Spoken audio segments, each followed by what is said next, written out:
যে জড়িত থাকবে কাউকেই ছাড় দেওয়া হবে না, সবারই আইনের আওতায় নিয়ে আসা হবে। পরিকল্পনা কি ছিল এটা তো ইনভেস্টিগেশনের পরে যেন জানা যাবে।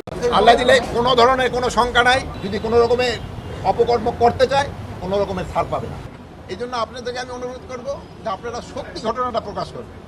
এখানে সত্যি ঘটনা প্রকাশ করলে জনগণেও উপকৃত হয়, দেশের আইন শৃঙ্খলা পরিস্থিতি উন্নতি হয়। মিডিয়া সত্য প্রচার করার জন্যই কিন্তু এই পর্যন্ত আগায় গেছে। আমি সবসময় বলি আপনারা সত্য প্রচার করাই, কিন্তু আমাদের বাইরের মিডিয়াগুলি আছে, যে বিদেশি মিডিয়াগুলি কিন্তু তাদের টোন কিন্তু আস্তে আস্তে ডাউন হয়ে যাচ্ছে। তারা কিন্তু এখন আর আগের মতো সরব হইতে পারে না, যেহেতু আপনারা সত্য ঘটনা প্রচার করেন জন্য।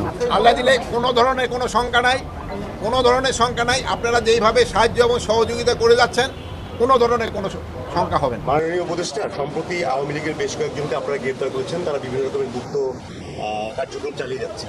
সেক্ষেত্রে শুধু আওয়ামী লীগের কার্যক্রম বন্ধে আপনাদের আইন শৃঙ্খলা বাহিনী কি করছে, এবং সেখানে আমাদের সেনাবাহিনীর একজন কর্মকর্তা রয়েছে। শোনেন, সেনাবাহিনী যে বাহিনী যে জড়িত থাকবে কাউকেই ছাড় দেওয়া হবে না, সবারই আইনের আওতায় নিয়ে আসা হবে।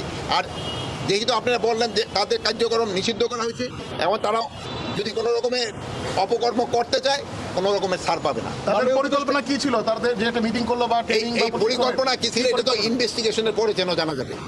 আচ্ছা, আমি একটু কবরস্থানে যাবো।